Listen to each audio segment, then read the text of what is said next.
Hi, this is Dovid Orlofsky here for Oorah. And it's a tremendous opportunity for me to speak a little bit about the organization and about the concept of Kiruv in general, because I think this is one of the best kept secrets really in Klal Yisrael today. And I speak to people about Oorah. I said, you've heard of Oorah? And they said, oh yeah, the people who make the Chinese auction. Believe it or not, that's not the main thing they do. Most people don't even know this. So I want to speak just for a minute about Kiruv, just so that we have a little perspective of what we're talking about. Because one of the banes of our society today is that we have this concept that Kiruv is something that we do for them. Very much the us and them approach to life. I'm going to do something to help these poor lost souls, etc. General George Patton once said, I'm not looking for men who die for their country. You don't win wars by dying for your country. You win wars by making the other guy die for his country. And I've always felt very strongly that self-interest is a very powerful motivator for people. I want to know at the end of the day, not how I'm going to go out and help this poor person, but what's in it for me. What helps to make me something special?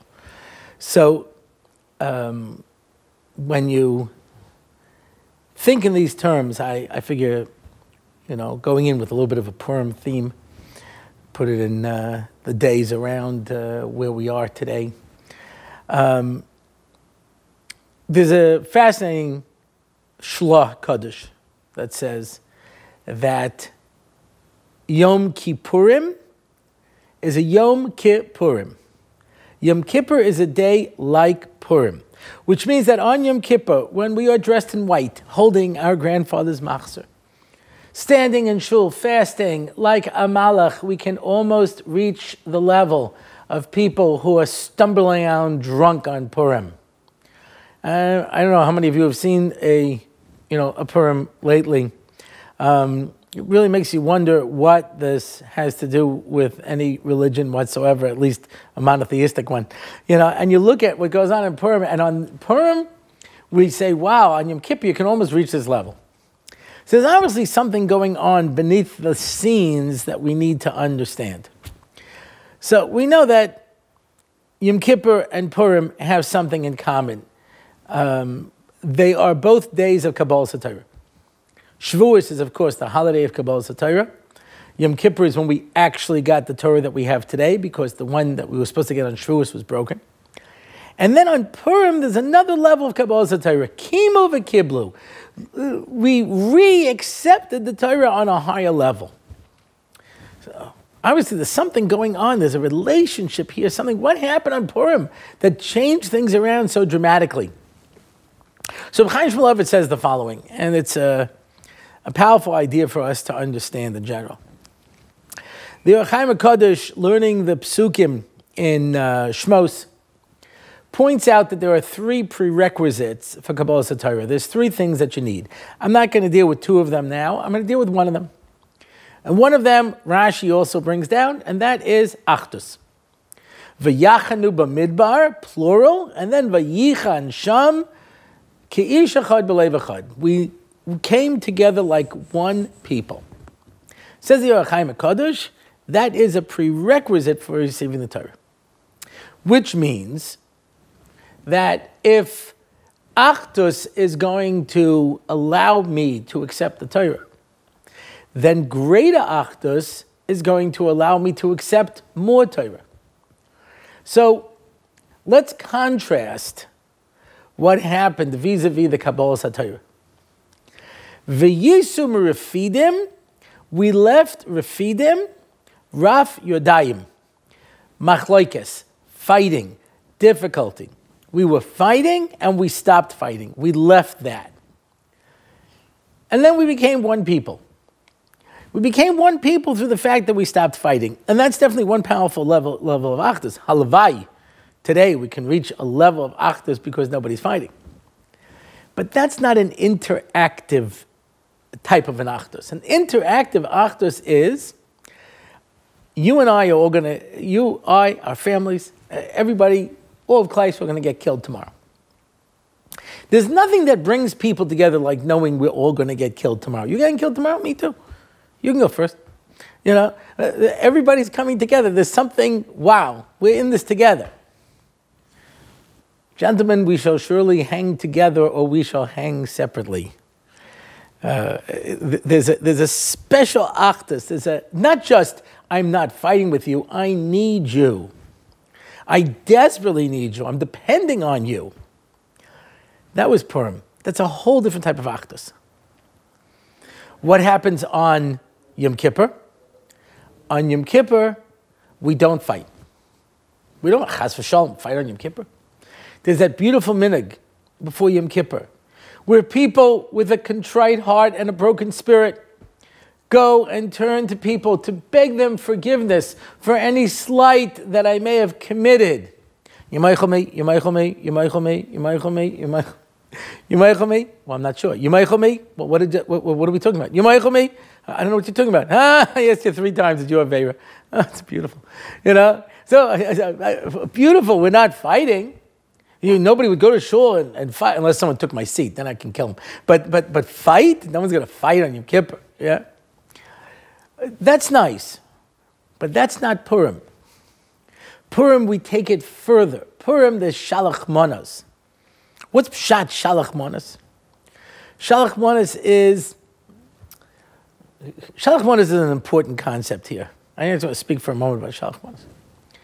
Shalach manas is something that teaches you that you should develop classy friends, because you're going to give them what you like and they're going to give you what they like. So I have these one friends, they make roast beef. We've worked hard to maintain this relationship over the years, because that's what you want to get for shalach manas. You don't want another bag of bisley, you know what I mean? You want somebody who really appreciates what it's supposed to be. But sometimes, you make up these shalach manas and you send them out and you get others back and you realize that the one that you really wanted was yours. That's because at the end of the day, we like what we like. Everybody likes what they like. Comes shalach manas and we say, no. Don't eat what you like, eat what I like. I don't want you to enjoy your own stuff. There's no trick to that. I want you to enjoy my stuff. Can you appreciate what I appreciate? You like what I like? Yeah, Gemara in Ksuvis. How do we dance before the Kala? Says Rashi, what do we say when we dance before the Kala? Right? Beis Shammai says, Kala kemoshe. Tell it like it is. Wow, that would make for such more interesting chasanas. Use your imagination here. Sometimes I fill it in, but I figure this is going public. I don't know where this is going to end up. I don't want to get myself into more trouble than I do already. But you guys say what you could possibly say when you go to some of these weddings,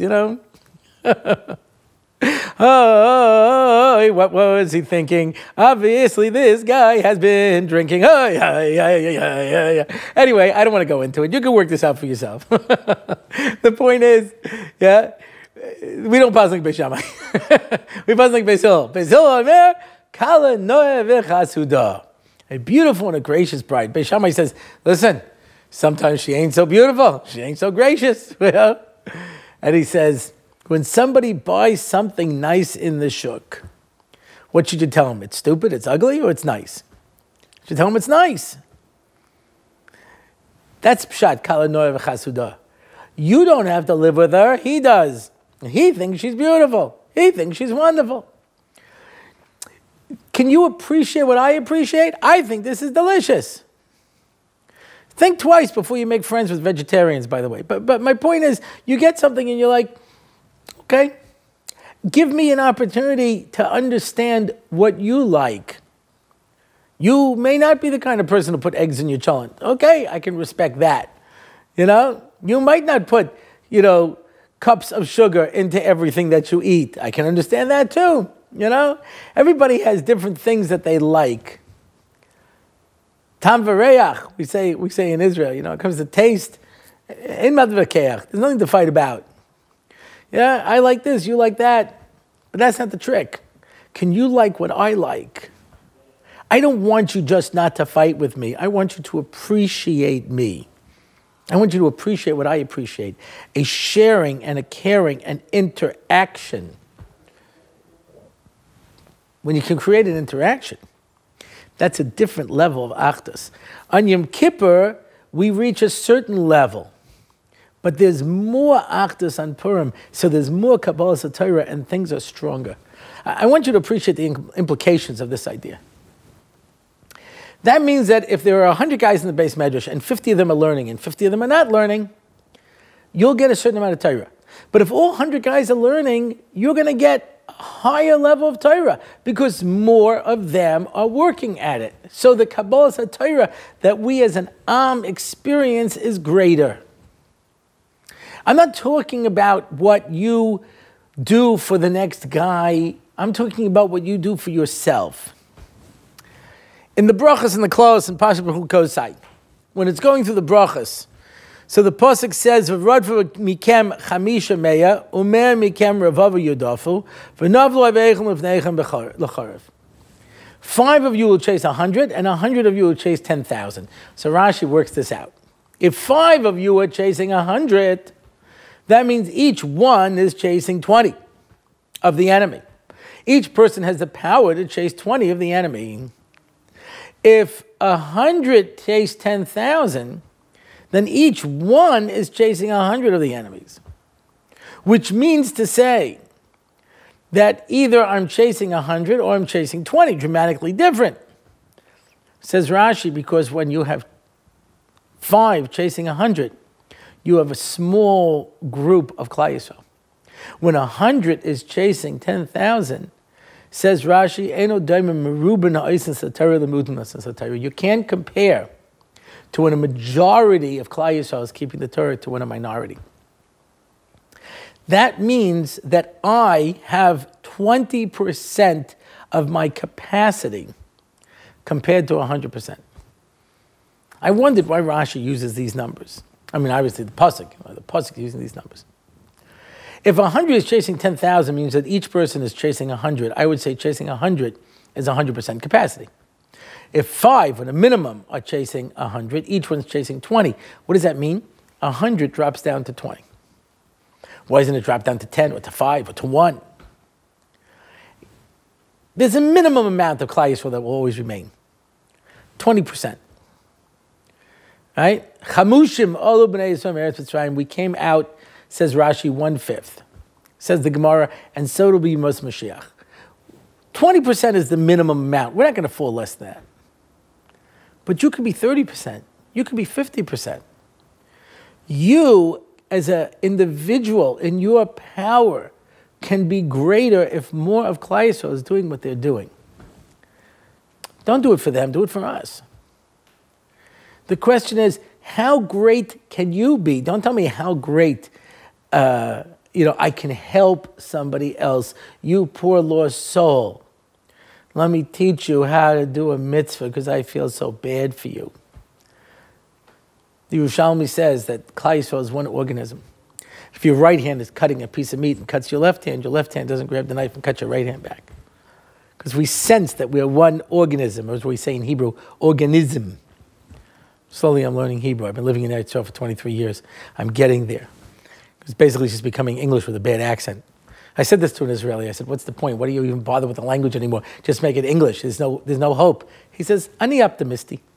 But the point is that, we're one organism. Klal Yisrael is, the heart cell doesn't say, I don't care about the cheek cell, although the cheek cell may not be as important. But you need the brain and you need the heart. When I was in biology, they wanted to show you a cell. They would swab the inside of your cheek and put it on a little disc for you to look at a cell. They don't do that with your brain cells because presumably your cheek cells are less important. But if you didn't have cheeks, you ate and all the food fell out, you wouldn't be able to pinch anybody. Well, it would be terrible. You need your cheeks. They may not be as important as your brain cells or your heart cells. But every part of your body is essential and you want everything functioning. All of Klal Yisrael is one whole. If you let it slip away, ultimately we're the ones who lose, not somebody else. I'll tell you the truth. I learned about Oorah today. Until now, I was pretty sure all they do is make a Chinese auction. I know last year I made it into video. I heard this from a lot of people. It was very, very impressive. That's the only reason I'm here this year. I figured if they already made me a cartoon character, then I already deserve to, to make my way into the video and live. But the amazing thing is that there are thousands of families who nobody is reaching, and Oorah goes after these families. They're not part of a community. Then we're not getting them from a school, and we're not getting them from a shul, and there's just families. And how did Oorah start? Knocking on doors. Hi, I see you have an electric menorah in your window. Would you like to find out a little bit more about what it means to be a Jew? They started summer camps. Take kids away for the summer. Send them to yeshiva. They don't have the money, we'll pay the tuition. We'll get you in. We'll provide for your families. There's a sense that we need each other. That's the secret to the Geula. There's a sense that we need each other. Everyone knows the famous story. The head of Starbucks sent out an email where he came to Israel with a group of business leaders to meet with Reb Nosson Tzvi Finkel. And Reb Nosson Tzvi said, what's the lesson of the Holocaust? This is how he himself writes the email about what he experienced, what Reb Nosson Tzvi said to these business leaders. He said, what we learned from the Holocaust was that 5 people slept on a bench, on a board, a wooden board with one blanket. There's only one way that you can sleep with one blanket, and that's if you keep making sure the other person's covered. You have to make sure and share the blanket. And he said to these wealthy people, this is how he writes it, the head of Starbucks, he writes it himself. He says, you're going back to America, share your blanket. I heard from his God by the end of the story. This fellow came back a second time and he gave Reb Nosson Tzvi a blank check. And he said, fill it out for whatever you want. The Mir has a $2 million a month budget. And Reb Nosson Tzvi said, whatever I want? He says, yeah. And he filled out the check for $1,200. He says, here. He says, what's this? He says, across the street is a sefer. Go there and buy yourself a pair of tefillin and put it on every day. That's what you could do for me. Because Reb Nosson Tzvi realized there's only one purpose of being here, share the blanket. I'm not just worried about your money, I'm worried about you. I'm worried about you. Do you care about every person?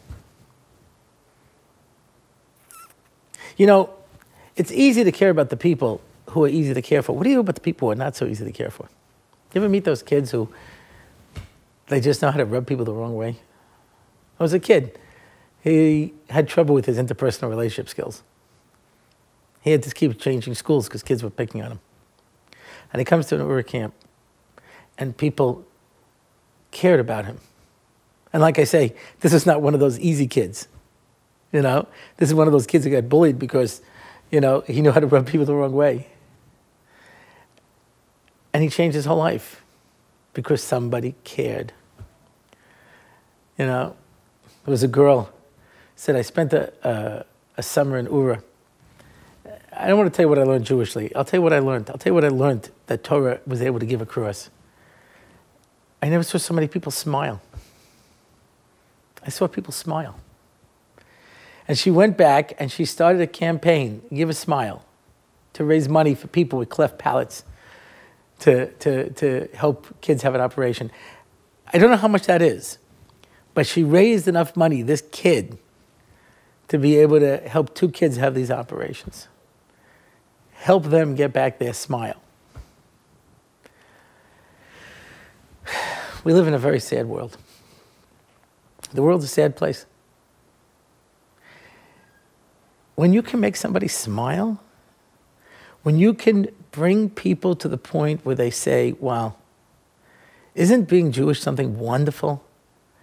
Isn't Torah something delightful?